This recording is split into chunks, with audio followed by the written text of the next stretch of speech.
केसेसचा जो मारा आहे तो आहे भाऊ बहिणींचं वाटप किंवा भावाभावांचं वाटप. नक्की हे वाद वाढतायत कशामुळे?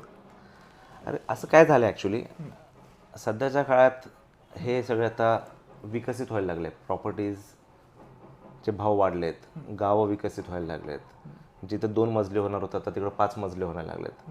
तर विषय अशा वेळेस काय होतो की बहिणींची अपेक्षा वाढते किंवा ते हक्क सोडलेल्या बहिणींची अपेक्षा वाढते की आता बहिणींची नव्हे तर त्यांच्या मुलांची तरी अपेक्षा वाढते. म्हणजे आता अपेक्षा वाढल्यानंतर मग साहजिक आहे की काहीतरी मिळावं, काहीतरी अपेक्षा असते. तर ते मग बहिणींना आईंना सांगितलं जातं, बायकोला सांगितलं जातं, जा तुझ्या ह्याच्याकडनं पैसे मागून घे किंवा प्रॉपर्टी मागून घे.